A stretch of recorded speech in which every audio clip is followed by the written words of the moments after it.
Bienvenidos al Café Científico del mes de octubre acá en la Universidad de la Frontera. En nombre de la Dirección de Desarrollo Estudiantil y del Núcleo Biorrenufro les damos la bienvenida a este ciclo 2019 que hemos tenido durante todo este año con los cafés científicos de la UFRO. Hoy día además en un contexto en el cual estamos culminando, estamos cerrando la Semana del Bienestar Integral en Salud Mental que hemos impulsado desde la Dirección de Desarrollo Estudiantil para culminar una serie de actividades que han sido propuestas básicamente por la comunidad universitaria para que podamos trabajar en conjunto este tema de la salud mental, probablemente no desde la patología, sino que justamente desde lo que queremos proponer de la UFRO, que es a través de diversas actividades que nos permitan ir mejorando no solamente la calidad de vida de los estudiantes, sino que de la comunidad universitaria en general. Hoy día, en un tema que tiene que ver con este contexto, un tema interesante que es salud mental universitaria, no solamente para nuestros y nuestras estudiantes, sino que la invitación además fue realizada para todo el público interesado que estuviera conectado con este tema que es tan interesante no solamente para las universidades, sino para el público en general. Y en ese sentido, hoy día nos acompaña el doctor Juan Pablo Jiménez. Él es licenciado en Medicina con especialidad en Psiquiatría de la Universidad de Chile y doctor en Medicina de la Universidad de Ulm en Alemania. Es además director del Instituto MIDAP, Instituto Milenio para la Investigación en Depresión y Depresión del MIDAP, y hoy día va a desarrollar el tema en salud mental universitaria para que todos en el fondo nos interioricemos un poquitito más de cómo estamos avanzando en este tema que por supuesto que es relevante e importante para la Universidad de la Frontera, no solamente para la DDE. También me gustaría, antes de darle la palabra al doctor Juan Pablo Jiménez, presentar a Paula Zañartu. Ella es encargada de comunicaciones del MIDAP, porque hoy día tenemos este café científico de la Universidad de la Frontera, pero también está en el marco de un ciclo de temporadas de cafés científicos que desarrolla este instituto que es el MIDAP, para que les comente un poquitito más en qué contexto se encuentran ellos hoy día en nuestra universidad y cuál va a ser la dinámica de la actividad del día de hoy. Ya, en nombre de la DDE de Biorren, le damos la bienvenida, estamos contentos, hay alta convocatoria, así que muchas gracias por participar. Paula. Hola, buenas tardes, ¿cómo están? Venimos de Santiago con nuestro director Juan Pablo Jiménez, nuestra directora ejecutiva Susana Maldonado. Bueno, ya me presentó Alex. Nosotros venimos especialmente a traer nuestro café científico. Nosotros hacemos café científico sobre salud mental porque es nuestro tema de investigación. Este año en realidad estamos innovando, siempre lo hemos hecho en Santiago durante 5 temporadas, 5 años anteriores. Y primera vez que lo hacemos en regiones, porque en realidad nos han pedido tanto en regiones, hay que desregionalizar. Es importante no solamente el tema de salud mental, sino que la ciencia está en Santiago, en todo Chile, en el mundo, y es transversal. Nuestro primer café científico acá en regiones es justamente este, sobre un tema que nos convoca a todos, sobre todo aquí vemos a hartos jóvenes universitarios, quizá algunos profesores, salud mental universitario. Juan Pablo ha hecho una gran investigación al respecto que ya les va a contar. Les cuento que nuestros cafés científicos sobre salud mental son parte de nuestro proyecto de investigación, de nuestro centro, aparte de la investigación mismamente, nuestra obligación también, en nuestro quehacer, digamos, social, y dado que funcionamos con recursos públicos, es dar a conocer a la sociedad en su conjunto qué es lo que se hace en investigaciones, qué hacemos con el dinero que nos da el Estado y justamente mostrar, sin comunicación de lo que se hace en investigación, en ciencia. La verdad que la ciencia como que se queda atrapada en el laboratorio y no es la idea, ¿no? La idea es que todos conozcamos, sepamos qué se está haciendo. En Chile se hacen grandes cosas en salud mental, no es que yo sea de mi edad, pero debo decirlo, es un gran centro que es muy potenciado en esta área de las ciencias sociales y que, bueno, es un tema transversal. Le voy a contar muy brevemente qué es nuestro centro, porque ahí también va a explicarnos un poco más Juan Pablo qué es lo que hacemos. Nosotros somos un centro de investigación en ciencias sociales sobre depresión y personalidad, que somos financiados por la Iniciativa Científica Milenio, que es un programa que está financiado por el Ministerio de Economía, que el próximo año por fin ya está el Ministerio de Ciencia, Tecnología, Innovación, no me acuerdo cuál es el conocimiento, pero finalmente va a haber un ministerio. Por lo tanto, nuestros fondos son públicos.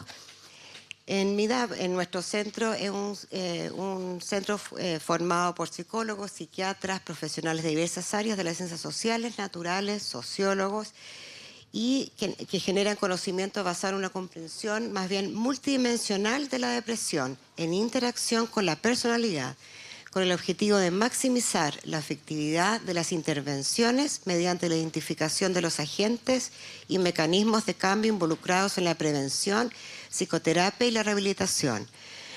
Es por eso mismo, en cuanto a la prevención y rehabilitación, es que hacemos muchas actividades de protección externa como esto, en el fondo para que la gente, el público en general y también en específico, sepa cómo prevenir posibles enfermedades de salud mental, y también que hay ayuda, hay psicoterapia, hay rehabilitación a todas las edades, incluso en la vejez, que también son bastante los temas que se trabajan en MIDAP. Dejo con ustedes entonces a nuestro director, Juan Pablo Jiménez.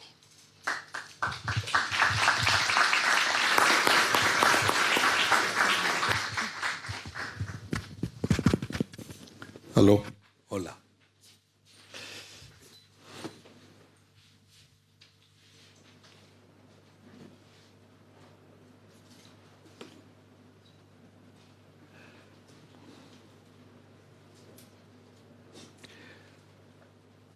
Bueno, hola, muy buenas tardes. Veo que la gran mayoría aquí son gente joven, ¿no? ¿O será que yo soy muy viejo o los veo todos ustedes muy jóvenes? A ver, ¿son estudiantes de esta universidad o son estudiantes universitarios ¿quién? A ver, levanten la mano los que son estudiantes aquí. Ya, mayoritariamente. Bueno, además yo no sé, pero yo les voy a mostrar una investigación que terminamos este año. Estamos en el análisis de los resultados y, y la mitad de los sujetos que participaron en esa investigación son de esta universidad, de la UFRO. ¿Alguno participó aquí en esta investigación o no? Que sepan que le pasaron un cuestionario. Fueron básicamente estudiantes de psicología y también, en fin. Parece que no importa que no haya ninguno, pero en fin, les digo. Bueno, pero para nosotros era además un deber ético, en realidad, venir a devolverles a ustedes lo que nosotros investigamos sobre ustedes. ¿Ah? Así que es un asunto que nos llena de satisfacción poder hacerlo, y agradecemos mucho la invitación de la UFRO. Yo voy a hablar sobre estos temas. Salud mental en estudiante universitario, pero voy a hablar, esos son los subtemas: sintomatología depresiva, bienestar subjetivo, trauma temprano y suicidio juvenil. Voy a hablar cosas probablemente generales, pero mira, hay una parte que no son datos míos, que es la última parte. Entonces, pero el viernes lo voy a consultar, pero si yo puedo entregarles el PDF entero, si no les entrego una parte nomás para que ustedes puedan tener después el material. ¿Ah? Ya. Bueno, veamos. El plan de la conversación de esta tarde. ¿Ah? Esto dura la conversación en total dura hasta 7:45, algo así, ¿no? Ya. Entonces yo tengo que hacer una exposición. Tratemos de hacerla interactiva. Si ustedes quieren hacer preguntas, pregúntenme. En algún momento a lo mejor les voy a decir ya, déjenme terminar con lo que quiero decir. En fin, pero ahí vamos a ver, ¿ya? Muy bien. Entonces, lo primero, como el tema es depresión, primero voy a hablar un poco de qué es lo que nosotros llamamos depresión. Después voy a hablar un poco, a pesar de que Paula Sañato ya dijo bastante ya sobre quiénes somos nosotros y cuál es nuestra perspectiva de estudio. Desde qué punto de vista nosotros en MIDAP estudiamos este tema de la depresión. Después voy a dar algunos datos mínimos sobre la depresión en Chile, el tema de la sintomatología depresiva en la población universitaria, y después el bienestar psicológico. Ahí voy a presentar como dijo Alex, una visión no patologizante, o sea, sobre los factores protectores, o sea, cómo se puede promover una vida universitaria saludable precisamente para que los estudiantes estén protegidos. Ustedes van a ver que las cifras son bastante altas, digamos. Ustedes en general, si son universitarios, probablemente también tienen bastantes síntomas en general, más que la población,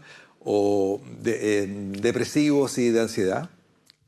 Después voy a tratar de hacer alguna interpretación de esos datos acerca de qué es lo que significa el estrés de la vida universitaria. Ahí ustedes vamos a ver si se sienten identificados o no. Y después voy a hablar a otra cosa que es muy interesante, que a nosotros nos chocó bastante, o sea, nos impresionó bastante, que es el tema de cuál fue el ambiente temprano en el cual se criaron estos universitarios de la muestra. Ahora, no es una muestra representativa de todos los universitarios de Chile, pero son 700 estudiantes, la mitad de Santiago y la otra mitad de aquí de Temuco. Entonces, uno puede, con esa cifra, puede decir, bueno, probablemente esto es un tema que se da en general en la universidad y tiene que ver con la esencia de la vida universitaria de los jóvenes. Perdona, a ver. Finalmente, voy a hablar sobre este tema de la adversidad temprana, el trauma temprano y la depresión.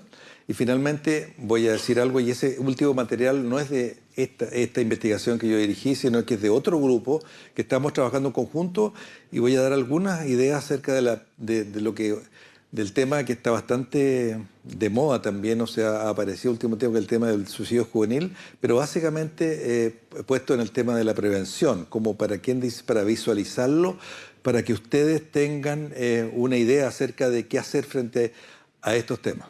Ya. Entonces, este estudio forma parte, como dijo, de los estudios, son más de 50 estudios, ¿no? Del Instituto Milenio de Investigación en Depresión y Personalidad, y se inscribe este estudio particular, que la mayoría de lo que voy a presentar, salvo lo último, en el contexto de un proyecto Fondesit regular que terminó en marzo de este año, en realidad es del 2015-2019, ¿no? Que se denominó Interacción Gen-Cultura y la sintomatología depresiva y el bienestar subjetivo en Chile. Ya, ahora, perdona. ¿A quién tengo que mirar? Tengo que ponerme acá. Disculpe. Ya, no importa, está bien. No me había dado cuenta. No tengo mucha experticia en el tema. Lo que pasa es que soy zurdo, así que parece que por ese lado me sentí mejor allá. Bien. Yo creo que todos ustedes tienen una idea de qué es lo que es la depresión. Esto es complicado a la hora de decir qué es lo que es la depresión, ¿no es cierto? Porque todos tenemos una imagen, una idea, todos hemos vivido momentos en los cuales decimos estamos deprimidos o nos sentimos deprimidos, bajoneados, en fin, etcétera, ¿no es cierto? ¿Te fijas? Todos hemos sentido sentimientos de minusvalía, de desesperanza, de apatía, o sea, no ganas, no estoy ni ahí, no tengo ganas de hacer nada. O a veces nos hemos sentido abrumados por la culpa, nos hemos sentido ansiosos con sensación de vacío, de aislamiento interno.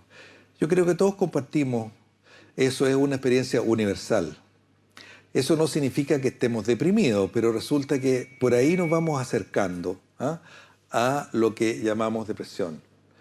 Ahora, cuando uno se encuentra con una persona que está, digamos, deprimida en serio, la verdad es que lo que observa, si yo te digo como psiquiatra, como profesional de la salud mental, vemos que eso se manifiesta no solo en el relato, sino también se manifiesta en las maneras en la cual la persona conversa, la cual se presenta, generalmente el tono de voz, la postura, el lenguaje.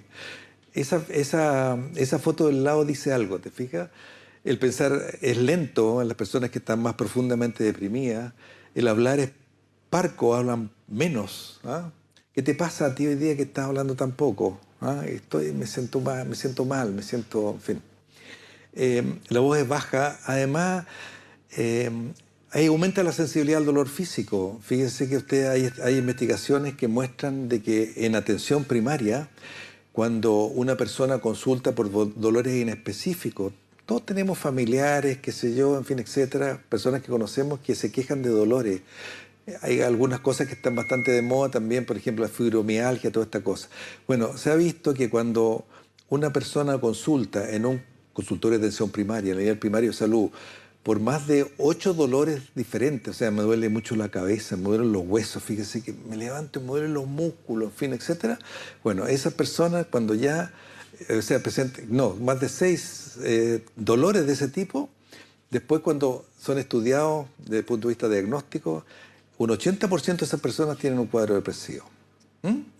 Entonces, claro, hay una cercanía, te fijas, entre el dolor psicológico que produce la depresión, las personas que están deprimidas, están dolidas generalmente y se sienten amenazados, y el dolor físico. ¿Mm?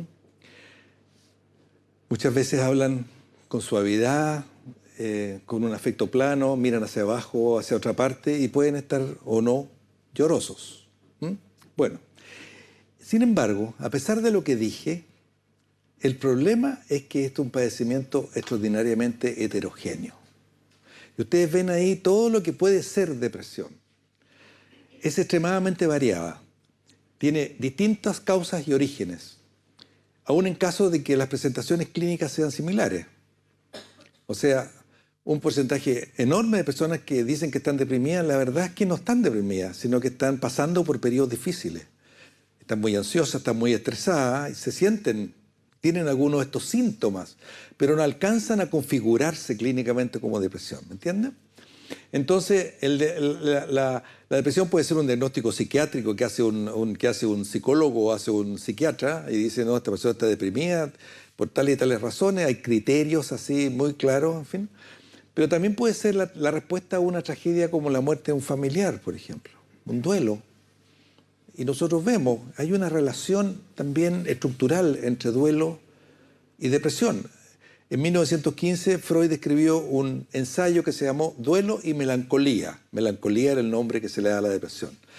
El duelo es como un modelo psicológico de la depresión, porque cuando uno se le muere a un familiar cercano con el cual ha tenido una relación de apego, el desapegarse de esa persona implica un proceso de duelo que tiene muchas características parecidas a la depresión. Incluso existe el concepto de duelo patológico.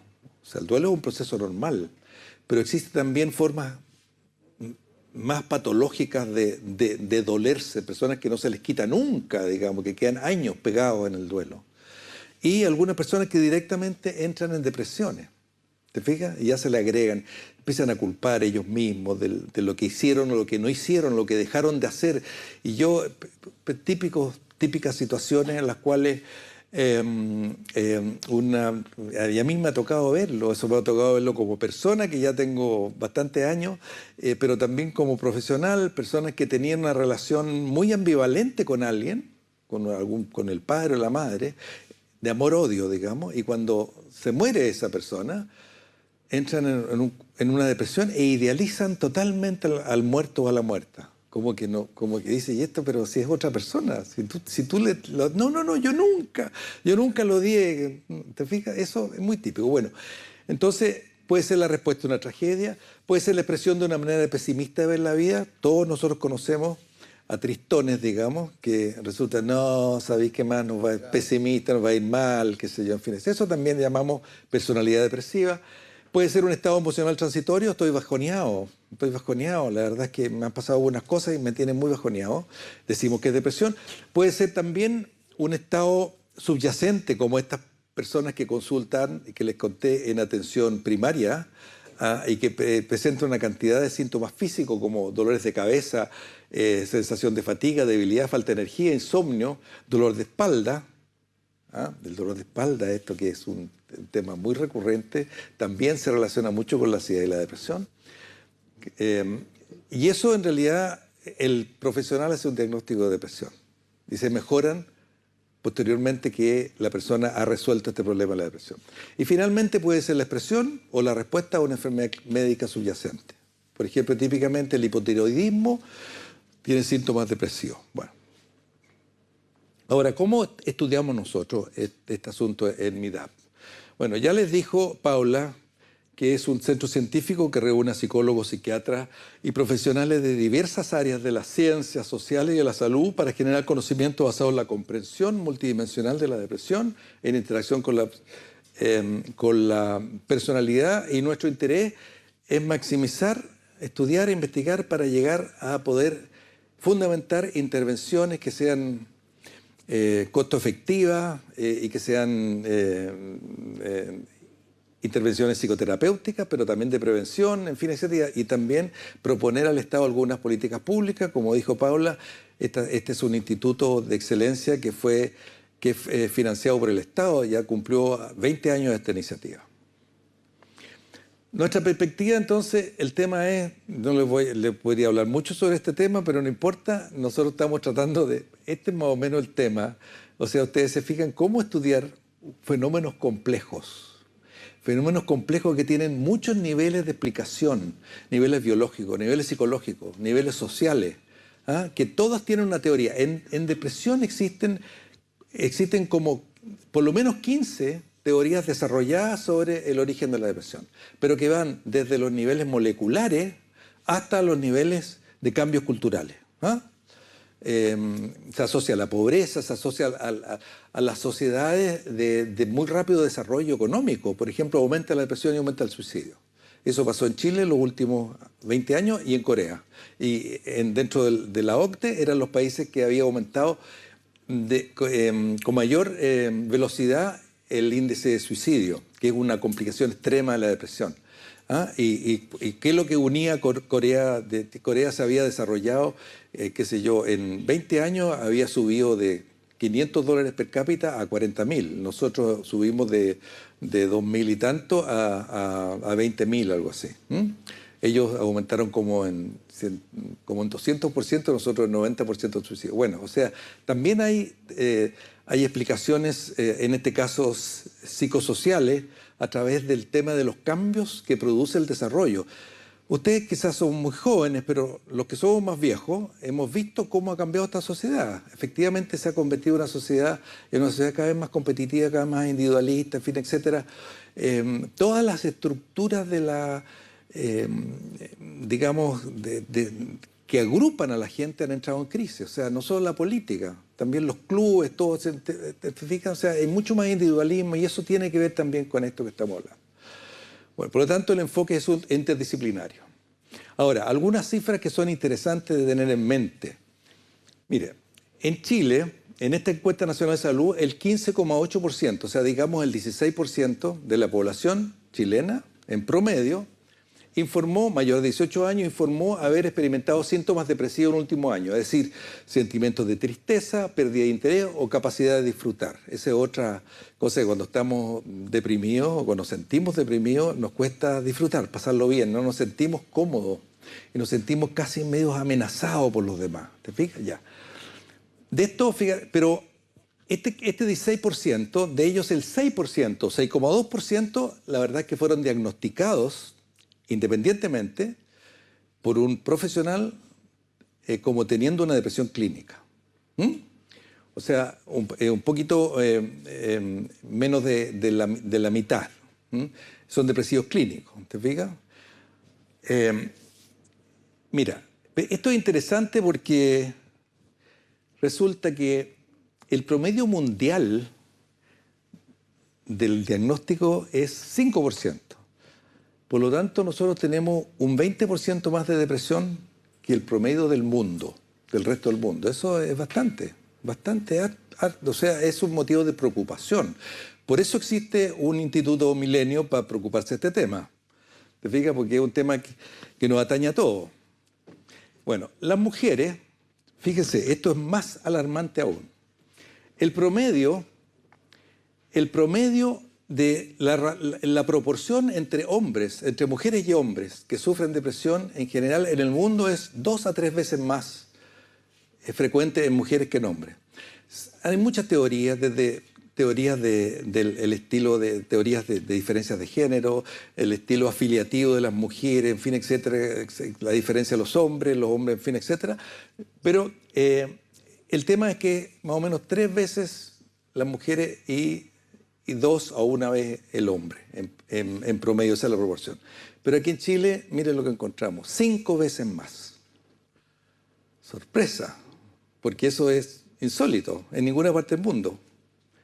Bueno, hay un estudio longitudinal, en el cual MIDAP también, que es un estudio longitudinal de desarrollo de la primera infancia, en el cual se entrevistaron a a 17.000 personas, digamos, y también se vieron que básicamente de todos padres e hijos, digamos, pero lo que se vio ahí que las mujeres que hacían el gran peso de la depresión eran las mujeres pobres y con poca educación.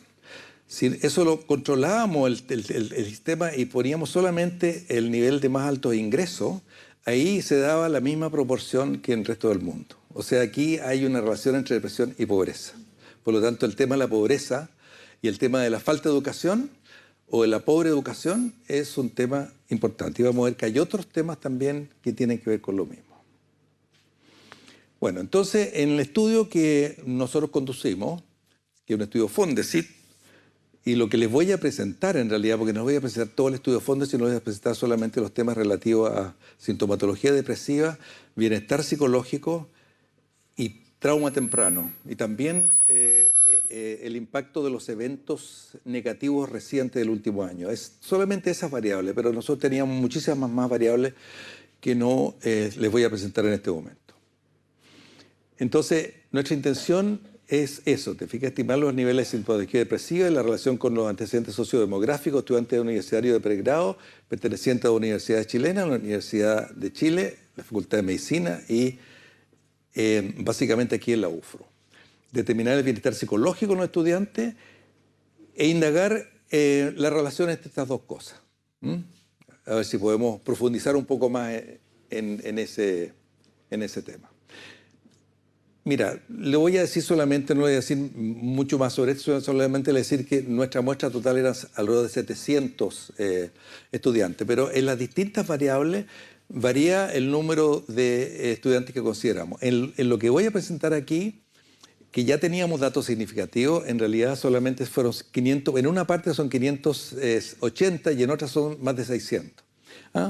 Pero son estudiantes universitarios de ambos sexos, ustedes vamos a ver acá, esto era la metodología, esta fue una ficha para medir el nivel socioeconómico, para medir sintomatología depresiva, y esta es una escala de bienestar psicológico, estas son todos instrumentos autoadministrados, esto fue a través de internet. O sea, los estudiantes que querían participar se inscribieron y se les mandó una cantidad de escalas, digamos, que ellos respondieron por internet. Eran todos, como digo, bastante jóvenes. El promedio de edad es alrededor de 20 años. Son todos autorreportes. Bueno, ahora salgámonos un poco y veamos un poco qué es lo que antes de analizar nuestros datos, veamos qué es lo que dice la literatura científica internacional sobre el tema de la depresión en estudiantes universitarios. En general, las tasas de trastorno depresivo reportadas en universidades extranjeras son elevadas. O sea, lo que vamos a ver, las cifras nuestras no son alarmantes en relación a lo que pasa en otras universidades extranjeras. Esto es en todo el mundo. Parece que tiene que ver un poco con la condición de estudiante universitario. Es un tema que tiene que ver con el ciclo de vida, con las tareas que tienen que afrontar los estudiantes en este momento, en esa edad. Y a nivel latinoamericano existen bastantes estudios con distintas metodologías acerca de la prevalencia, o sea, la frecuencia de trastornos depresivos en los estudiantes universitarios. Hay una revisión sistemática que analizó 24 artículos diferentes y ustedes ven lo que se ve aquí, en que en general alrededor del 30.6 de los estudiantes tenían sintomatología depresiva conspicua, como se dice, o sea, que realmente es significativa. Y eso es, igual que en Chile, es importante porque resulta que recuerden que ustedes que aquí la cifra era de 16% más o menos, supongo tú que en el mundo sea de 12, sea de 10, aquí en 16. Bueno, en general las universidades tienen como 3 veces más sintomatología depresiva que el resto de la población general. O sea, eso equivale a decir de que la condición de estudiante universitario de alguna manera tiende a aumentar la probabilidad de padecer de angustia y de depresión, tener esta sintomatología. Ahora, también se encontró lo que les dije, que se encuentra una mayor frecuencia en las mujeres y son más elevadas a medida que disminuye el nivel socioeconómico. O sea, esto es válido para todo el mundo. O sea, de alguna manera aquí vemos un primer factor protector, digamos. Aunque sea un poco contradictorio, porque ustedes son personas de nivel educativo alto, pero en todo caso, el nivel socioeconómico que se correlaciona bastante con el nivel de educación, es un factor protector. Y lo que vimos nosotros en realidad que en los estudios chilenos, la prevalencia de trastornos depresivos en estudiantes universitarios son equivalentes a las tasas encontradas a nivel internacional. Bueno, ahora vamos a los resultados de nuestra investigación, el proyecto FONDESE 115-0166. Ahí, en este estudio, en este análisis, fueron 580 estudiantes, de los cuales 49,3 provenían de la Universidad de Chile, en Santiago, y 50,7 de la Universidad de aquí de Temuco, de la UFRO. O sea, prácticamente son la mitad, mitimot. El 57,07 son mujeres, la mayoría no tenía hijos, todo el estudio vivía con sus padres, el 58,97. Ya. Ahora, la edad de los estudiantes es bastante homogénea, con un promedio de 20 años con una variabilidad de 1,62, o sea, entre 19 o 18 y 22 más o menos. Las diferencias en el nivel socioeconómico, en general, los estudiantes de la región metropolitana tenían un nivel un poquito más alto que los estudiantes de la UFRO. Y prácticamente nadie estaba salvo un poco, digamos, 4,4% estaba en tratamiento psiquiátrico. O sea, es una población no consultante, es una población no clínica. Eso es importante recalcarlo, porque esto es como la línea base, ¿te fijas? Gente que no está consultando. Estamos preguntando por patología en una población no consultante, no clínica. O sea, de la vía... Bueno, y esto es lo que vimos. Bueno, pero en fin, esto es lo que resultó del puntaje, pero lo paso inmediatamente a la lectura del texto. El 28% de los estudiantes encuestados, de los sujetos, presentó sintomatología depresiva clínicamente significativa. O sea, recuerden que el 16% de la población general, el 28% en los estudiantes. Esto es, les dije que más del 30% era en la población en los estudios internacionales. Por lo tanto, esto es equivalente a lo que encontramos en estudios en otros países.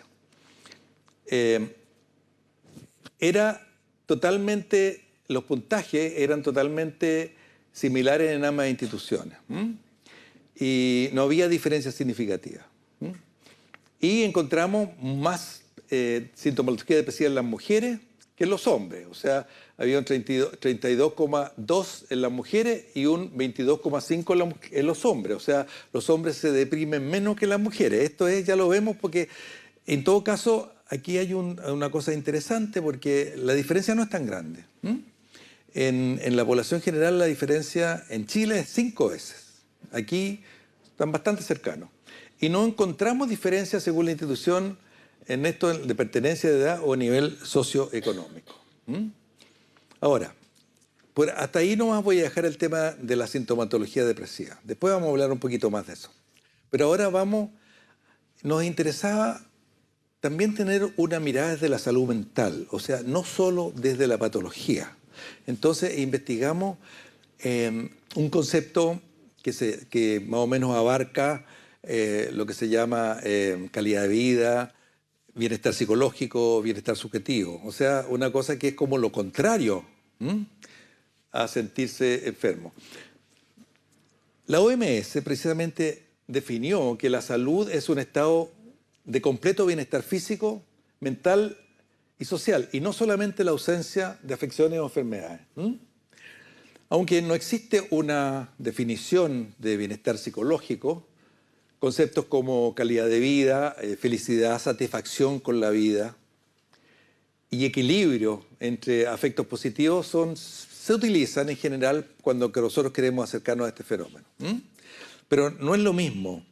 no son comparables porque no existen escalas así que puedan decir de este nivel para arriba yo soy feliz, o así como se dice de este nivel para arriba yo estoy deprimido. Te fijas, este es un asunto bastante más amplio. Pero también es posible entender de manera bastante rápida lo que significa estar satisfecho con la vida, estar feliz. Todos nosotros también podemos compartir con otros, en fin, etcétera. A veces nos da envidia, a veces, en fin, pero nosotros sabemos lo que es estar contento, ¿no? La mayoría de las veces es porque estamos insatisfechos, ¿no? Pero hay momentos que nos sentimos muy felices en general. ¿Ya? Entonces, el concepto de bienestar psicológico se orienta al estudio del desarrollo de las capacidades y del conocimiento personal. En ese sentido, podríamos llamar, pertenece a una manera de ver la psicología que podríamos llamar la psicología positiva. O sea, el estudio también de los aspectos más positivos de la existencia subjetiva de la existencia personal, que sabemos que tiene un efecto protector. Así como se promueve la vida saludable en general como protectora de las enfermedades. O sea, por ejemplo, el ejercicio, las relaciones humanas, la comida saludable, todo eso se promueve. Todos sabemos que es un protector en contra de las enfermedades físicas, también es un protector en contra de las enfermedades mentales o contra los padecimientos mentales, para no ponerle enfermedad. Entonces, te fijas, en general, las personas con elevado nivel de bienestar psicológico poseen mejores índices de salud mental y experimentan menos afectos negativos como el estrés, la ansiedad y los síntomas depresivos. ¿Te fijas? Eso resume lo que les he estado diciendo.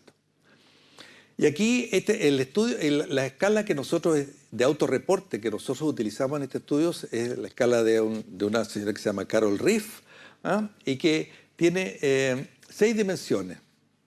Mira, una dimensión de la calidad de vida, digamos, de bienestar psicológico, es la autoaceptación. Ustedes van a entender inmediatamente lo que quiero decir. Nosotros todos hemos visto y conocemos personas o nosotros mismos que sufrimos por algo que no aceptamos de nosotros mismos. La autoaceptación de sí mismo implica que de alguna manera yo, digamos, acepto, o sea, finalmente que soy como soy. Y no estoy permanentemente torturado por ser diferente. Entonces esto se relaciona con la capacidad para integrar elementos positivos y negativos. O sea, yo tengo muchos rasgos negativos, pero sin embargo, en términos generales siento que, bueno, así soy, trato de hacer lo mejor posible, pero también acepto que por momentos yo soy un poco envidioso, soy celoso, y si tengo relaciones y si puedo compartirlo con mi pareja o con mis amigos y ellos me aceptan como yo soy, también contribuye.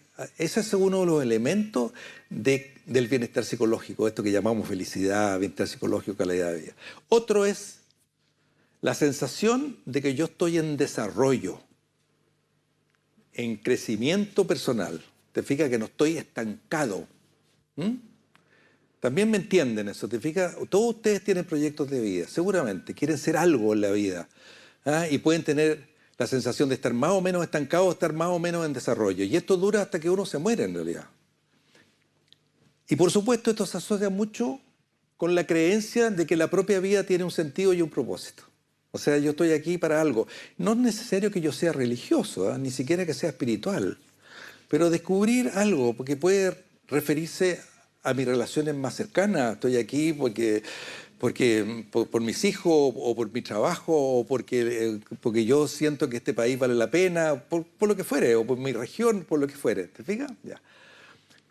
Otro de las dimensiones que son importantes es la capacidad de mantener relaciones estables y de calidad con otros. Esto es un asunto bien importante. Bien importante. Y este es uno de los temas, y este es uno de los puntos que una sociedad como la que estamos viviendo ahora deteriora con mayor rapidez. Nos aísla. porque por razones objetivas y por razones de ideología nos aísla. ¿Te fijas? Entonces, cada vez hay menos, el altruismo o la solidaridad es un tema medio desprestigiado. ¿Te fijas? Estamos en una sociedad muy competitiva, eso es un hecho. Y nosotros venimos de una sociedad más... Todas las sociedades más antiguas son sociedades más solidarias y necesarias. Hay redes. Y hay hechos objetivos. Las familias se van achicando, hay menos familia extendida, entonces hay menos apoyo social real y efectivo. El dominio ambiental. La sensación de que yo soy capaz de manejar las situaciones de vida diaria. ¿Te fijas? O sea, de alguna manera que estoy en control de mí mismo. También esto es importante. Imagínate que una persona súbitamente, ¡pah!, cesante, y no tiene ni una posibilidad y resulta que esa persona, hombre o mujer, de alguna manera proveían la familia, en fin, etc. Entran en una sensación de que pierden el control de la vida, pierden el dominio. Esos son eventos, te fijas, que tienen que, por el lado contrario, tienen que ver mucho con factores de riesgo, de ansiedad y depresión. Y finalmente, la autonomía, la sensación de autonomía, sentido de determinación, independencia y autorregulación. Estos son dimensiones que están interrelacionadas con otras, pero se pueden distinguir. Ahora, lo que en general se ve es que los jóvenes tienen más bienestar psicológico que los viejos. Eso es un hecho en los estudios empíricos. Porque claro, ustedes pueden imaginarse, un joven está mucho más abierto hacia el futuro, tiene una capacidad de goce más, tiene mucho más posibilidades. Uno de los problemas de las personas de la tercera edad es que nos vamos aislando. No tenemos relaciones, o se van muriendo, entonces cuesta más mantenerse activo en buscar relaciones, buscar amigos. Los jóvenes se les da más naturalmente esto, tienen eso. Y también hay el nivel educacional de los padres y los ingresos económicos asocian a diferencia. A mayor ingreso y mayor nivel educacional aumentan significativamente los niveles de bienestar psicológico en la población general y en los estudiantes universitarios. Eso se sabe. Bueno, será por eso que todos queremos tener más plata. ¿Te fijas? Porque, como se dice, el dinero no da la felicidad, pero ayuda. Ahora, yo les puedo decir, yo soy más viejo. Hasta por ahí nomás. Hasta por ahí nomás. La idea es poder llegar a un nivel en el cual uno pueda vivir razonablemente, ¿no? No aspirar a más, porque aspirar a más a veces se convierte en una tortura, digamos, y yo conozco muchos ricos, pues yo soy psiquiatra y tengo pacientes también, que consultan porque son infelices, por muchas razones, y tienen mucha plata.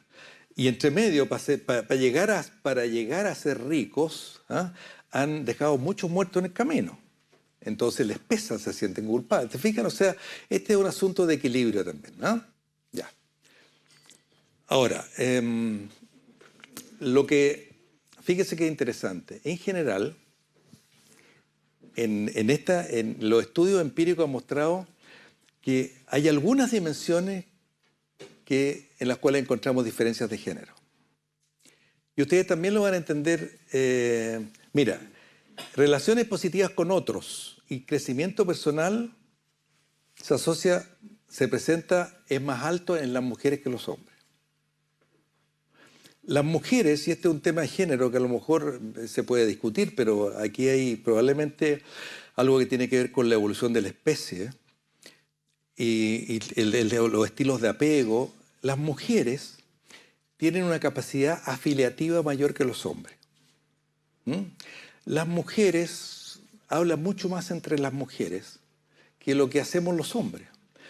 Establecen relaciones más íntimas, tienen amigas, qué sé yo, en fin, etc. Eso es bien interesante. Yo recuerdo que mi mujer es arquitecto y alguna época trabajó en una oficina de arquitectos en que habían varios hombres y habían 2 mujeres. Y después trabajó en una oficina de arquitectos donde habían puras mujeres. Bueno, yo las fui a buscar a las 2 partes en distintos momentos de la vida, digamos, y era impresionante la diferencia. En la primera oficina era un silencio absoluto. En la segunda oficina, a veces yo me quedaba esperando, estaban todas trabajando en el tablero, en esa época se trabajaba con tablero, escuchando radio, conversando entre ellas de los hijos, de la comida, qué sé yo, y podían hacer eso. Eso que se dice que son multitareas, es discutible si sea multitarea o no, pero de hecho son capaces de hacer eso. Pero lo que voy a resaltar eso era el tema de las relaciones, una capacidad enorme de relacionarse. Yo recuerdo que a mí como hombre en muchos momentos me daba lata de llamar a los amigos, qué sé yo. Y los hombres, yo tengo amigos que digo, ya, pues llámame tú alguna vez, po, man. ¿Ah? ¿Te fijas? Pero, ¿no es cierto? ¿Usted está de acuerdo? Ya, estoy de acuerdo. Ya. Bueno, pero los hombres tenemos más autonomía y autoaceptación, fíjate, que las mujeres. Curiosamente. ¿Ah? O sea, somos más autónomos, somos más independientes. ¿Te fijas? O sea que el bienestar psicológico va por ese lado. Ahora, las relaciones entre esto, bienestar psicológico y salud mental, son bastante complejas, así que no voy a hablar mucho sobre eso, pero voy a hablar las cosas gruesas. ¿Te fijas? En todo caso, en nuestra muestra encontramos que no había diferencias sustantivas significativas entre la población de Santiago y de Temuco. Y encontramos diferencias en relación al sexo, en relaciones positivas y autonomía, como era lo esperable. ¿Te fijas? Si ustedes se fijan ahí, aquí están los hombres, aquí están las mujeres, se corren más hacia la derecha, tienen más relaciones positivas. Aquí está el promedio, ¿te fijas? Y los hombres más a la autonomía. Esta es básicamente la diferencia de género. Las mujeres muchas veces entre ellas conversan de que la pareja hombre, ¿te fijas? Claro, este gallo en realidad no lo pesco ni en bajada, ¿te fijas? Claro, es más autónomo, más, qué sé yo. En cambio, las mujeres no es el caso. Bueno, y en las demás prácticamente no había diferencia entre hombres y mujeres. Aquí en crecimiento personal se observa un poquito más de las mujeres, ¿te fijas? Y en propósito de la vida. Pero en esta, dominio el entorno, claro, un poquito más los hombres. Ahora no era tanta la significación. Ahora había otra cosa interesante que no pertenece a esto, pero yo lo puse igual porque es unos estudios que es de otra variable que estudiamos, que es variables más culturales, que tienen que ver con la ideología de rol sexual. La ideología de rol de género se refiere a si hay el tema del machismo o de la desigualdad entre los géneros o la igualdad entre los géneros. Es bien interesante, pero ambos, ¿te fijas? Ambos, o sea, ambos grupos, el grupo Santiago y el grupo Temuco, todos están cargados a la derecha, o sea, todos son extraordinariamente igualitarios. O sea, la generación de ustedes se manifiesta y declara que los roles de género tienen que ser igualitarios, cosa que probablemente la generación mía no lo hacía, ¿no? O sea, claramente eso. En todo caso, los estudiantes de Santiago son un poquito más igualitarios que los de Temuco. Ahí se observa, ustedes se fijan, hay una diferencia. Este de Santiago, este es un poquito más alto que este de Temuco. Pero o algo, espérate, no, este es de Temuco y este es de Santiago, más alto. ¿Te fijas? Este es el promedio, ¿eh? O sea, un poquito más igualitario. Bueno, pero aquí ustedes ven, si nosotros tomamos los datos de las dos escalas, la de sintomatología depresiva y bienestar subjetivo, ustedes ven la relación inversa. O sea, a mayor bienestar psicológico, menor sintomatología depresiva. O sea, claramente el bienestar psicológico actúa como factor protector. Esto es súper importante y súper interesante porque nos permite... y esto no se observan diferencias por género y en el socioeconómico, es así, ¿te fijas? Entonces, esto en todas las variables pasa lo mismo del crecimiento. Ahora, esto es importante porque esto nos permite planificar una convivencia universitaria en torno a la autoaceptación, en torno a las relaciones positivas, ¿te fijas? En torno a la colaboración, que va a actuar como potente buffer o como potente amortiguador, como potente protector en contra de la ansiedad y la depresión. Ahora, un poquito, y aquí quizás ustedes pueden aportar bastante, digamos. ¿Qué es lo que se sabe acerca de qué es lo que deteriora el bienestar psicológico de los estudiantes universitarios? Lo que se sabe de la psicología del desarrollo es que el ciclo vital en el que se encuentran la mayoría de los estudiantes universitarios posgrado es la adolescencia tardía. O sea, ese periodo que va, digamos, de los 18 a los 22 años, que se ha ido alargando un poco porque a medida que aumenta la expectativa de vida, también las etapas se van alargando. Entonces, recuerden ustedes, por ejemplo, que Alejandro Magno conquistó el mundo cuando tenía 14 años y dirigía ejércitos enormes, ¿te fijas? Entonces, incluso Julio César, cuando tenía 16 años, 17 años, había conquistado la Galia. Y dicen que en Itálica, una ciudad romana cerca de Sevilla, lloró profundamente frente a la estatua de Alejandro porque él dijo, yo tengo 18 años y tú a los 18 años ya habías conquistado el mundo. Hay una cosa que leí, yo recuerdo hace muchos años. ¿Te fijas? Eso es insólito. Me imagínate un cabro de 14 años, de 18 años. Ahora, o sea, era un hombre absolutamente completo. ¿Te fijas? Probablemente tenía hijos ya y familia, en fin, etc. O sea, todo pasaba muy rápido. Claro, se morían a los 30 años. ¿Te fijas? Bueno. Entonces, los desafíos de esta etapa vital en la cual un porcentaje de ustedes importante está pasando son estos. Lograr más autonomía. Se están retirando, están yéndose de la familia de origen. Y tienen que ser autónomos. O sea, ustedes determinar el futuro y el presente. Determinar cuál es la identidad sexual que tienen, cuáles son los gustos, cómo se van a ubicar en la vida, qué quieren hacer, qué quieren estudiar o quieren trabajar, y todo eso tiene que ver con la esfera de la autonomía personal. También tienen que empezar a asumir responsabilidad académica, ya no estar en el colegio. Ustedes, la educación en la universidad y el tipo de estudio es muy diferente y ese al principio del primer año se produce un shock. El mismo que viví yo hace como 50 años atrás.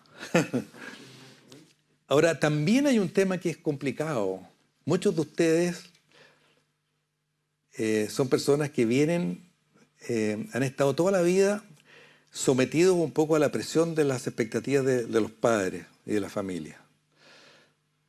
Especialmente cuando los padres son pobres y han hecho todo un sacrificio para que ustedes lleguen a la universidad.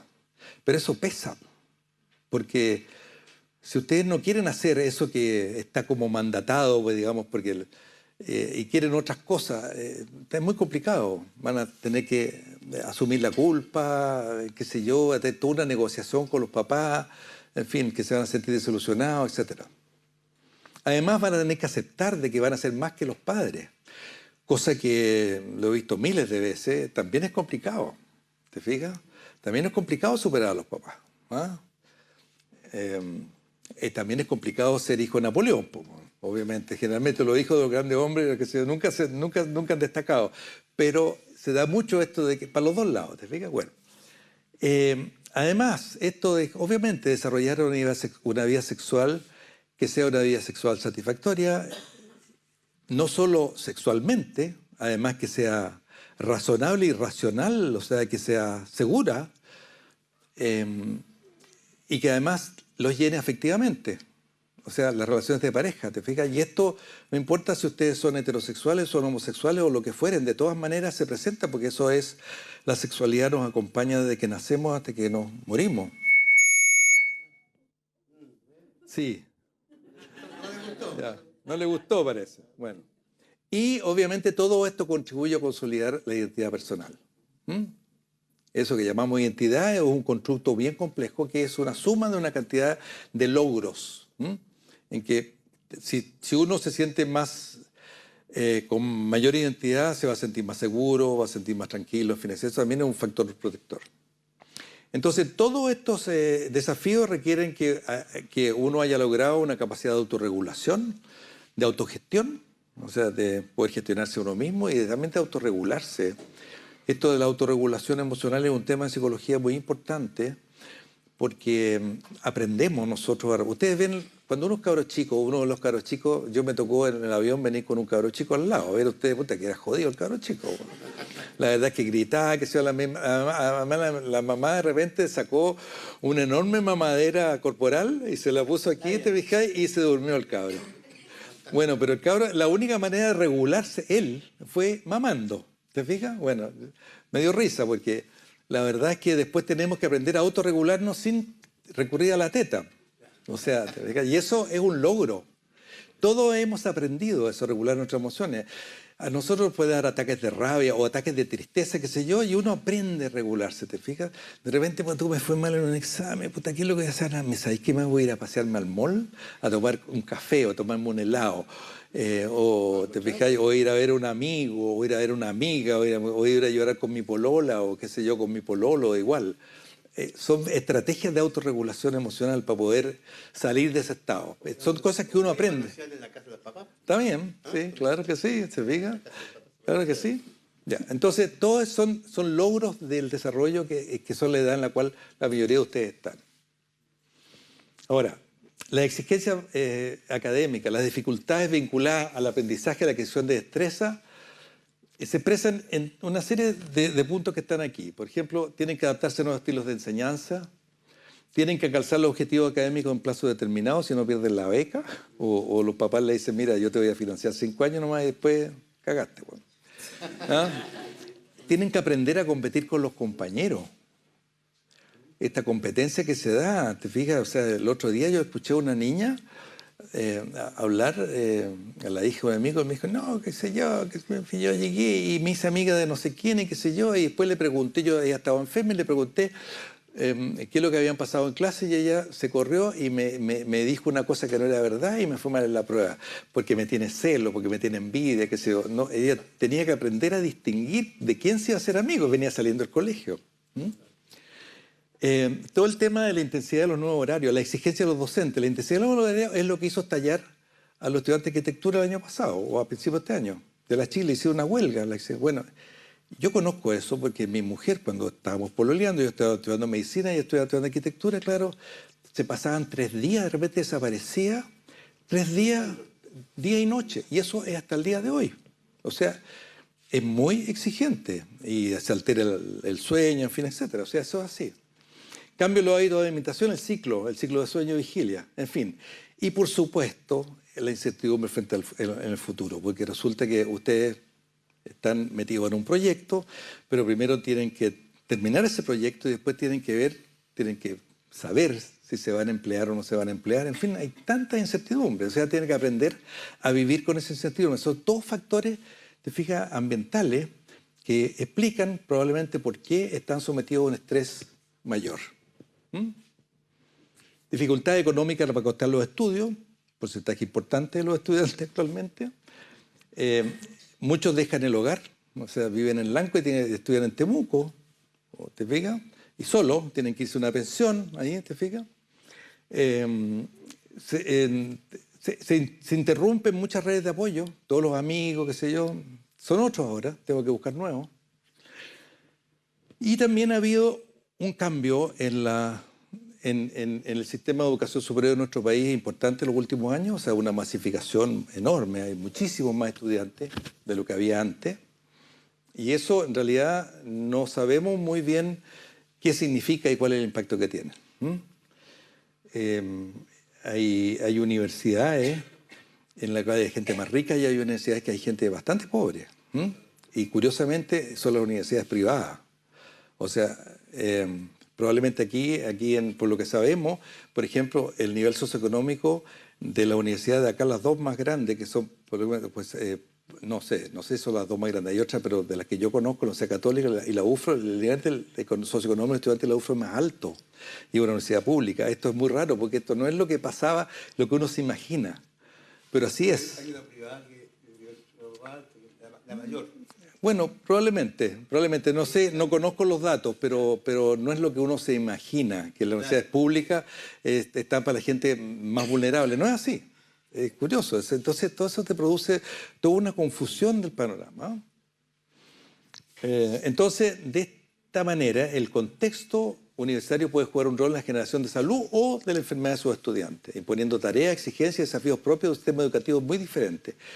Y es esperable entonces que surjan problemas de salud o trastornos mentales de los estudiantes. Bueno, entonces, como conclusión de esta parte, en esta muestra, la sintomatología depresiva es alta en comparación con la población general, casi el doble, y concordante con las investigaciones internacionales. Las mujeres tienen más sintomatología depresiva que los hombres. Aquí hay un tema curioso también, que el nivel socioeconómico, porque nosotros hicimos, influye poco, fíjate, en las diferencias psicológicas. Yo tengo la siguiente hipótesis, y esto fue mi propia experiencia, yo estudié en la Universidad de Chile, fue mi propia experiencia universitaria, y yo creo que eso sucede en la universidad. Se produce una suerte de burbuja en el periodo universitario en la cual los orígenes socioeconómicos en general tienden a perder relevancia.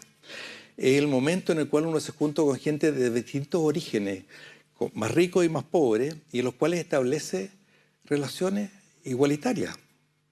Obviamente hay también discriminación dentro de la universidad, no quiero decir eso, pero hay menos que lo que hay en el resto. ¿Ah?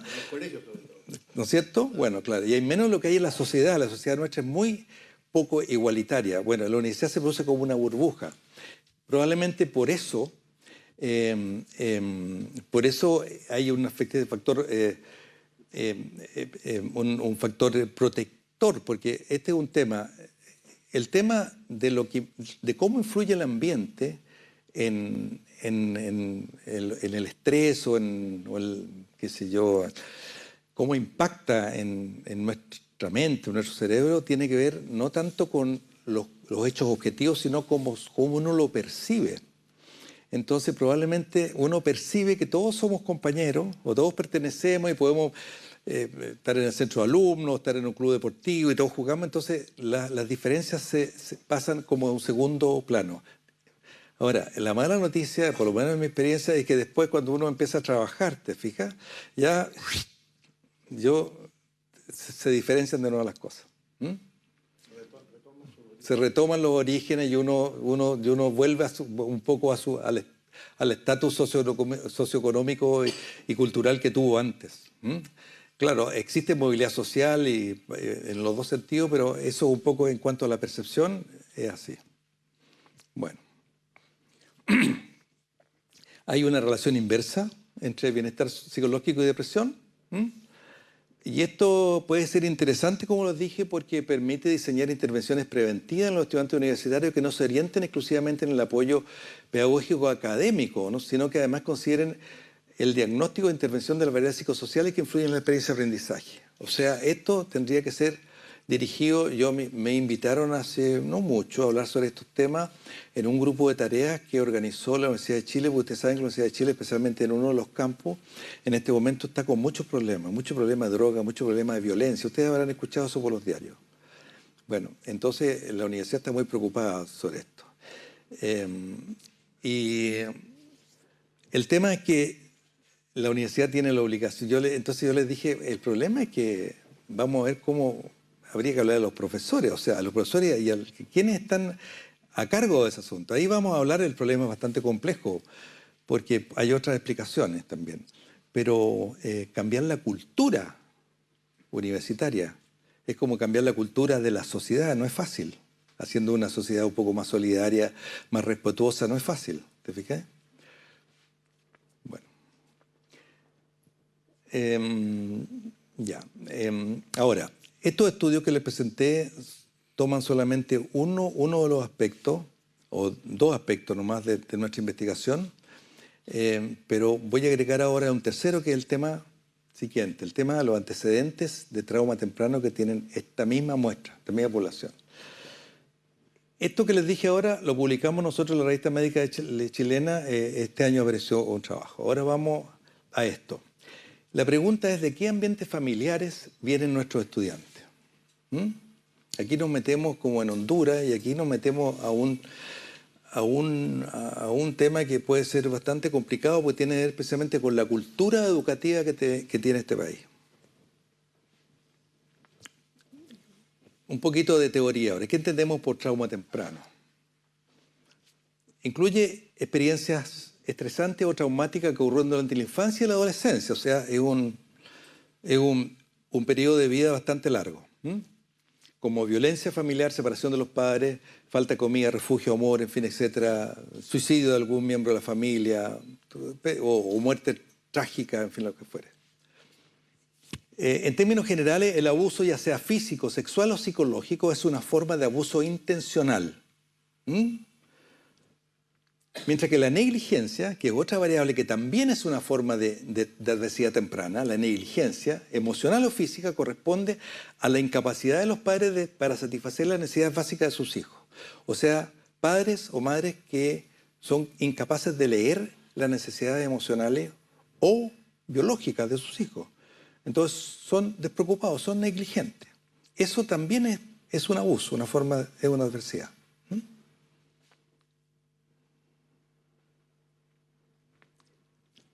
Los estudios internacionales muestran que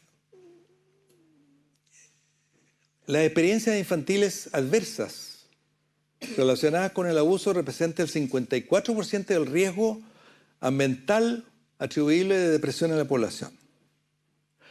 El 67% del riesgo atribuible de intento de suicidio y el 64% del riesgo atribuible de drogadicción ilícita. O sea, eso que llamamos en una población general, si queremos buscar una causa, digamos, y atribuirle alguna causa, resulta que es bastante alto.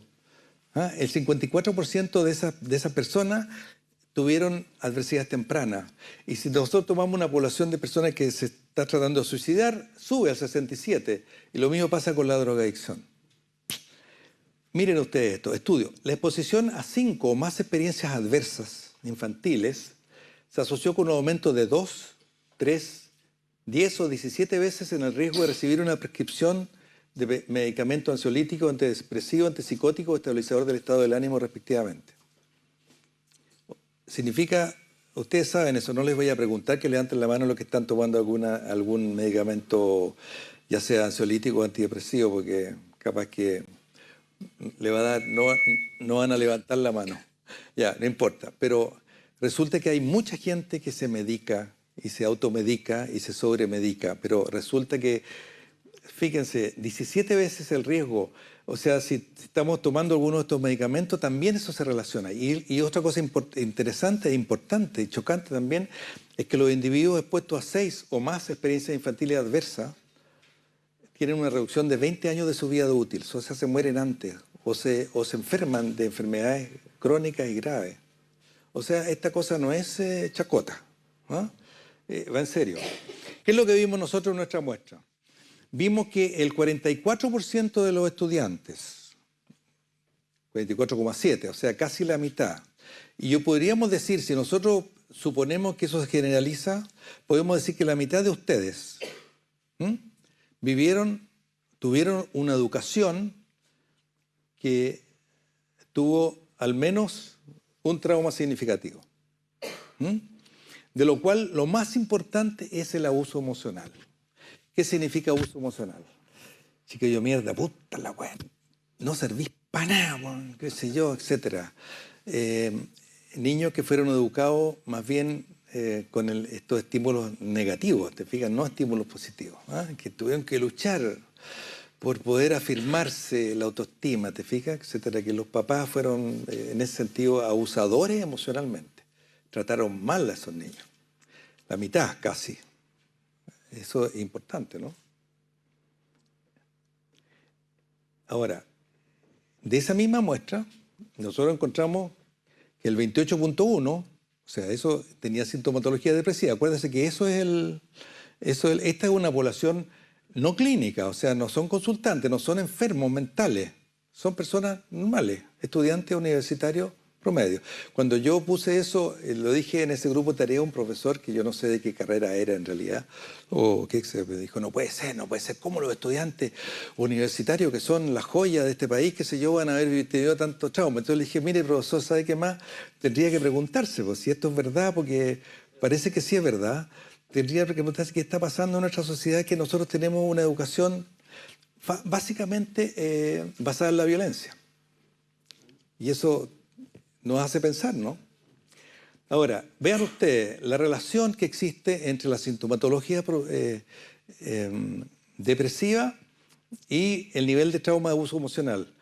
¿Te fijas? Mientras más trauma severo o extremo, más depresión, más sintomatología depresiva. Ahí la relación es lineal, o sea, es totalmente claro. Y eso pasa con el abuso físico, pasa con el abuso sexual, pasa con la negligencia emocional, pasa con la negligencia física, o sea, todo. Ahora, hay otro estudio que lo puse aquí, había de comparación, también hecho en MIDAP, en pacientes diagnosticados con bipolaridad, o sea, pacientes enfermos, o sea, una población clínica, consultante. Mire, ahí sube al 64%. El otro era el 44%, el 64%. Y hay otro dato más que no lo voy a mostrar aquí, pero que en depresiones refractarias en tratamiento sube a 80%. O sea que el trauma efectivamente es muy importante.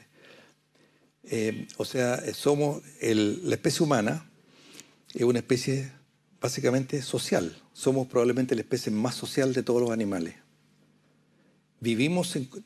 No solo vivimos en comunidad, sino el hecho de vivir en comunidad, el hecho de ser capaz de organizarnos todos para trabajar en algún proyecto conjunto, ha sido la clave del éxito como especie, digamos. Éxito que ahora es muy discutible porque también estamos destrozando el planeta, pero en fin. Pero que nos permitió crecer de manera totalmente insólita en este planeta. Y dominar a todas las otras especies, de manera a veces muy injusta, pero en fin, pero es un hecho. Resulta que, por lo tanto, el trauma, lo que pasa en el ambiente temprano, parece que es muy importante también.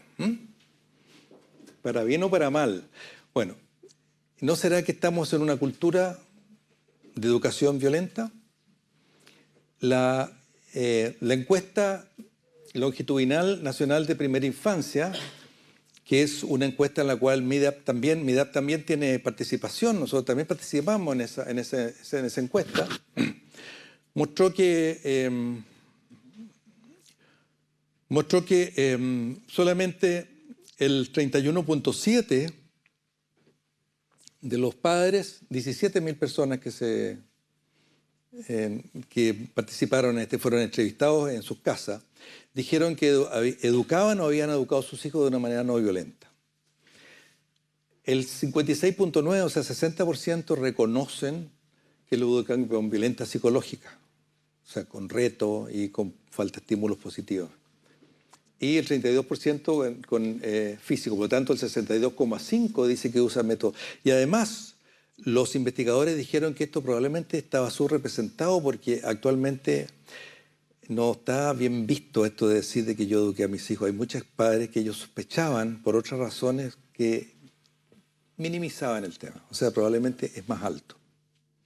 Entonces ese es un tema, te fijas, que tendría que hacernos... Aquí uno puede preguntarse muchas cosas. Mira,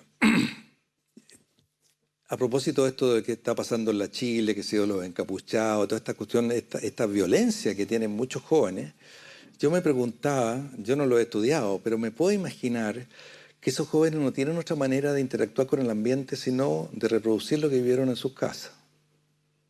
Yo no estoy diciendo que no hayan injusticia o no hayan razones para pelear cuando uno es adolescente, pero la manera de tramitar está inserta en su cultura doméstica, probablemente. Se sabe además eso, que la violencia e incluso la delincuencia se relaciona mucho con esto. O sea, efectivamente son personas que vivieron en general. Eso siempre sale de forma anecdótica, pero también hay estudios que muestran de que las personas que finalmente muchos de ellos terminan en la cárcel, vivieron ambientes muy, a veces injustamente, porque ellos no fueron culpables, ¿te fijas eso? Pero vivieron ambientes muy violentos cuando pequeños. Ahora, hay otra parte que voy a agregar, que el tema no de los ambientes... está faltando ya, debiera estar terminando ya. ¿Ah? Sí, sí, mira, voy a decir esto y vamos a parar aquí. Lo del suicidio lo puedo dejar, ¿ah?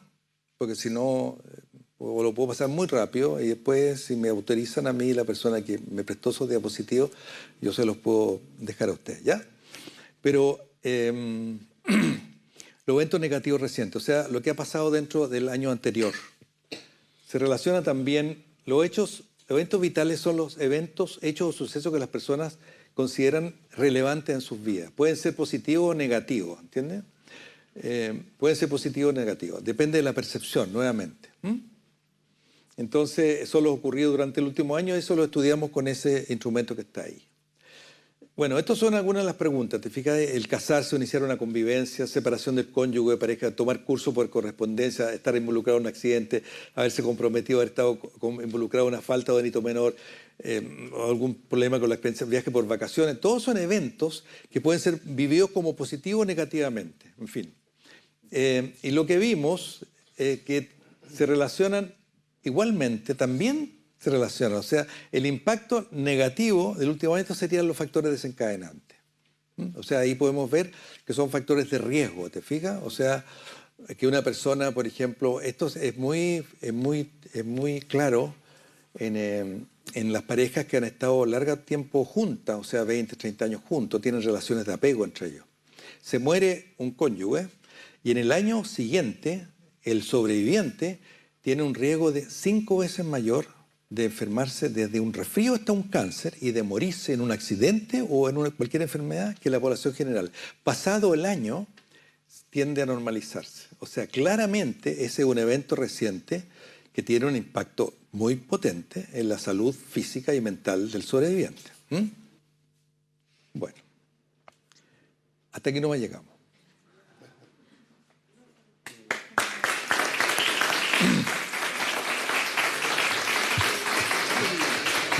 Muchas gracias al doctor Juan Pablo Jiménez y ahora abrimos el espacio para que también podamos hacer las consultas, comentarios en el ratito que nos queda. Ya le voy a entregar el micrófono. ¿Quién me va a ayudar? Ya. Si hay alguna consulta, comentario, pregunta.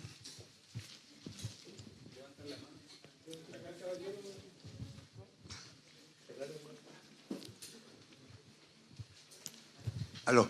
Bueno, primera cosa, agradecerle que estén acá, muy interesante la investigación, me interesa mucho. Trabajé en esta universidad varios años y en otras universidades también. Me tocó ser coordinador de prácticas de sociología acá. Por lo tanto, conversar con los estudiantes. Y bueno, todo lo que se dice en realidad demuestra la realidad de acá. Además, como un dato quizás anecdótico, ya que no se trató del suicidio. Bueno, ustedes saben, el suicidio, hay una obra clásica de sociología que es la de Durkheim. El suicidio se llama justamente. Así es. Que está basada en estadística del final del siglo XIX, en Francia. Y nosotros tomamos esa obra acá con algunos estudiantes y, bueno, hicimos casi las mismas preguntas, o averiguamos más, porque no se hace preguntas a los suicidas en realidad. Averiguamos los datos del Instituto Médico Legal y encontramos la sorpresa que en la región, que tiene un promedio de 35 a 40 suicidios, más o menos por ahí, anual, se daban las mismas tendencias que encontró Durkheim en Francia el año, bueno, hace 2 siglos atrás, casi un siglo y medio atrás. Era impresionante eso, la igualdad, y eso hizo que hiciera otros estudios, las tesis están acá, sobre estudios del suicidio en la región, aparte de la experiencia de los estudiantes, que en algunos fracasamos, que se nos suicidaron, 3 o 4 en sociología, y otros que tuvimos que salvarlo. Y bueno, y no es el suicidio nomás, es el alcoholismo, la drogadicción. Usted sabe para qué vamos a decir, está ligado a eso. Eso quería agregar y agradecerle esta información y al que llegue a esta universidad para responder. Muchas gracias. Bueno, el Instituto MIDA es un instituto nacional. Tenemos 6 universidades albergantes, de las cuales hay 2 de región, la Universidad del Paraíso y la Universidad de la Frontera. Y la verdad es que terminamos la evaluación quinquenal, digamos, el 24 de septiembre recibimos evaluadores internacionales, estuvimos un día entero ahí dando examen y esperamos que nos renueven por otros 5 años más, pero una de las intenciones nuestras es, los primeros 5 años estuvimos mapeando el tema, pero ahora queremos enfocarnos más y uno de los enfoques que queremos llevar a cabo es precisamente darle mucho más importancia a estas dos universidades que son dos de nuestras universidades albergantes, o sea, la Universidad de Valparaíso y la Universidad de la Frontera. Así que... Hola, esto es como pregunta/aporte. Mira, yo soy ingeniero informático Sí. y me especializo en la inteligencia artificial. Ya. Y he estudiado los últimos 4 años el cerebro muy detenidamente, el hipocampus, la velocidad en cual y muchas otras cosas interesantes. Y algo que me di cuenta que me ayudó a mí a evolucionar, porque también tengo una empresa que se llama Evolución Humana para, bueno, para evolucionar a la humanidad, para que no nos extingamos, ¿vale? Porque hemos estado operando con una mentalidad solamente de obtener rentabilidad máxima por demasiado tiempo y eso ha dejado atrás a gente, ha dejado atrás a comunidades, hacemos vista gorda de prácticas poco éticas, matamos nuestro planeta, qué sé yo, un sinfín de cosas. Entonces yo dije, no, basta, yo no lo voy a permitir más y Evolución Humana está trabajando en eso. Bueno, en el sistema, en Evolución Humana traje las ciudades inteligentes, Smart Cities, la primera va a ser acá en Temuco, pero algo que tenía mucho miedo es que no va a funcionar la ciudad inteligente si no tenemos ciudadanos inteligentes para vivir en ellas. Y encuentro la salud mental clave para tener ciudadanos inteligentes porque, bueno, una forma en la que yo cambié totalmente mi vida fue dándome cuenta que cuando nosotros hablamos, nuestras cuerdas vocales vibran y esa vibración afecta la estructura molecular del agua. Hay estudios de esto, lo pueden googlear si quieren. Entonces, si solamente hablan palabras negativas, se podría decir, o se rodean de gente que todo el día está hablando como insolencias y... Entienden lo que digo.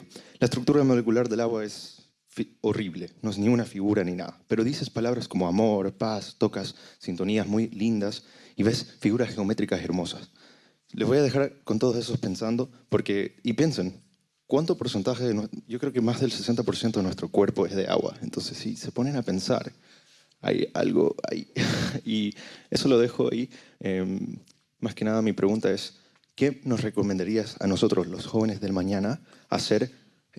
Porque esta evolución humana, la única forma en la que nosotros vamos a ser exitosos es peleando con paz y amor. De otra forma, vamos a perder. Yo estoy 100% seguro de eso, porque hay muchas personas que no quieren que el mundo progrese, que nosotros salvemos el planeta, quieren dejarnos ahí, abajo. Y yo estoy ahora mismo viviendo eso. Hay gente que está detrás mío, intentando pararme en mi misión de salvar a mi planeta.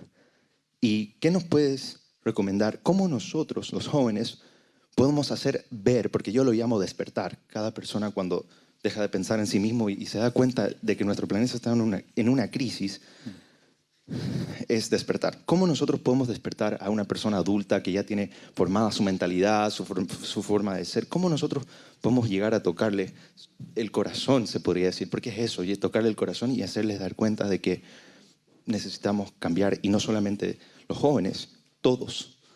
¿Qué podría hacer yo? Porque hay mucha gente parándome. Yo creo que, o sea, en relación a lo que he dicho hasta el momento, lo que tú nos has mostrado en este momento precisamente me permite decir que aquí hay dos factores muy importantes que tú nos traes ahora. Uno es precisamente la vivencia y la convicción de que tu vida tiene propósito. ¿No estás diciendo?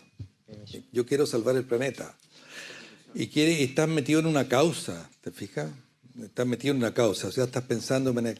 Y la otra cosa, lo segundo, porque si no podrías convertirte en un fanático, ¿te fijas? Y ese asunto muchas veces es poder pensar. Y pensar siempre de la manera más amplia posible. Y pensar también en los otros, o sea, cuando yo estoy pensando, no solo pensar en lo que yo creo, sino también pensar cómo lo que yo creo y lo que yo digo impacta al otro. Así como tú dices, yo conozco esas investigaciones, la verdad es que no estoy muy seguro, pero no importa este asunto del agua, pero de todas maneras lo que sí sabemos es lo que nosotros decimos le impactan al otro, producen cambio en el otro. Y una de las capacidades humanas más importantes que se han puesto de relevancia en el último tiempo es precisamente la capacidad de leer las emociones del otro. Todo este asunto de la negligencia emocional tiene que ver con eso. Entonces, si tú juntas esto de que tú sientes que hay y además lo usas, entre comillas, y lo vives y lo llevas adelante con inteligencia, y eso significa inteligencia emocional, o sea, capacidad de poder convencer, pero poder desde el otro. ¿Mm? Entonces, estás haciendo un aporte al género humano. Perfecto. Hola, buenas. Hola. Mi consulta va a qué se espera de estos jóvenes universitarios. Yo creo que nos incluye a todos. Si ya estamos viendo profesionales con depresión, cargados de pega, sin mucho tiempo libre, que no abastece sus necesidades emocionales, que está muy distinto, o sea, que no tuvieron tiempo para preguntarse para dónde vamos, cuáles son las metas. Hoy en día los jóvenes estamos pensando en no tener casa, en no tener familia. No sé si es decepcionante o es bueno, pero ¿qué se espera? ¿Cuál es la proyección de estos resultados? Porque... Mira, yo no sé lo que se espera porque yo no puedo decir lo que tienen que hacer ustedes. Eso lo tienen que descubrir ustedes mismos. Es tarea de la generación de ustedes descubrir lo que quieren hacer. Pero lo único que yo esperaría, yo quisiera, es que ustedes pudieran contribuir a generar una suerte de movimiento de contracultura precisamente en la cual puedan pensar mejor cómo vale la pena vivir la vida. ¿Ah? Lo que tú dices, efectivamente, todos conocemos, te fijas, que este asunto de meterse, lo que tú decías, te fijas, trabajar sin mayor sentido, poder crear algún tipo de sociedad, yo no sé cómo, pero a ustedes se les tendrá que ocurrir. ¿Ah? Eso yo digo, yo espero, porque yo podría ser abuelo de ustedes en realidad. ¿Tú querías hablar? Acá hay otra pregunta. Para que todos escuchemos por eso. Bueno, de hecho es una pregunta en realidad con el mismo estudio, que me quedó la duda porque cuando se hablaban del ELFI del 2017, hablaba que alrededor del 37% decía que el tipo de crianza era disciplinario pero no violento. ¿Y qué es lo que se entendió por violencia en ese sentido? Bueno, habían ahí dos cosas. Violencia física o violencia emocional. La agresión psicológica se llamaba ahí. ¿Te fijas? O violencia física. Bueno, agresión psicológica es con lo que te dije. O sea, una actitud, una educación que está basada en castigar al otro a través de la palabra. O sea, decirle que es tonto, decirle que no sirve para nada, decirle qué sé yo. Yo venía conmigo en el avión también, me daba cuenta cómo la mamá de ese niño chico le decía cosas. Ya, pues Vicentito, qué sé yo, me voy a ir, te voy a dejar solo. Era un cabro que tenía menos de un año y medio de haber tenido. Si seguís gritando, te voy a dejar solo. Sí, yo pensaba para mí adentro, pucha.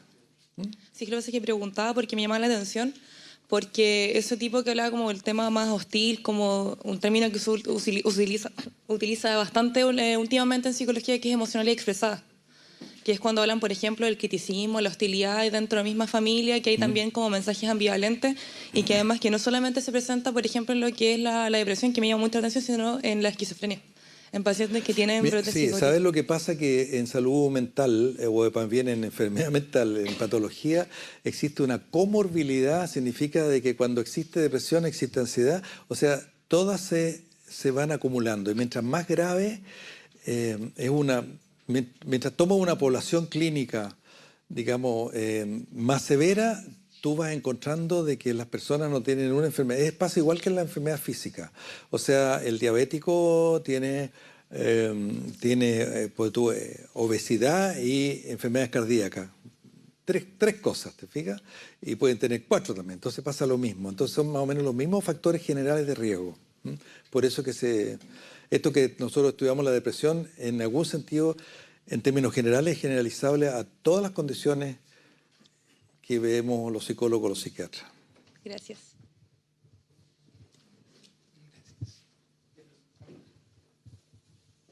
Nos vamos a quedar 5 minutos si es que hay otra pregunta después, pero tenemos que cortar la transmisión de Ufrovisión. Le vamos a dar las gracias al doctor Juan Pablo Jiménez, le vamos a entregar un reconocimiento en nombre de la Universidad de la Frontera, del BioRen y de la DDE por haber participado de este café científico de la UFRO y MIDAP en esta oportunidad. Muchas gracias.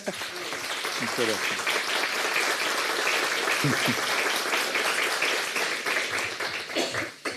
Y muchas gracias a todos por haber participado, por haber asistido.